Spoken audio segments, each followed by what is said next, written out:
बिस्मिल्लाहिर्रहमानिर्रहीम। मेरे अज़ीज़ तलबा और तालबात अस्सलाम वालेकुम। मैं आपकी उर्दू की टीचर आपसे मुखातिब हूँ।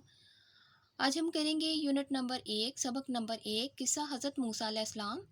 मदरजा ज़ैल अल्फाज को जुमलों में इस्तेमाल करें।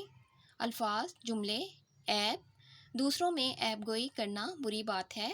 लक़ब, हज़रत यकूब अलैहिस्सलाम का लक़ब इसराइल था।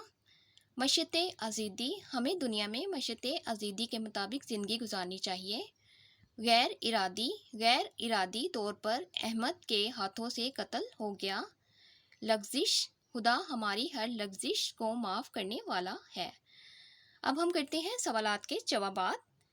सवाल नंबर 1, अपने ख़ानदान के सब अफराद को मिस्र बुलाने वाले पैगंबर का नाम लिखें। जवाब, अपने ख़ानदान के सब अफराद को मिस्र बुलाने वाले पैगंबर हज़रत यूसुफ़ अलैहिस्सलाम थे। सवाल नंबर 2, फ़िरऔन मिस्र किस कौम पर जुल्म सितम करते थे? फ़िरऔन मिस्र बनी इसराइल पर जुल्म सितम करते थे। आज हमने किया है अल्फाज को जुमलों में इस्तेमाल करें और सवालात के जवाबात में सवाल नंबर 1 और 2 किया है। इंशाअल्लाह ताला अगले लेक्चर में मैं फिर आपसे मिलूँगी। अल्लाह हाफिज़।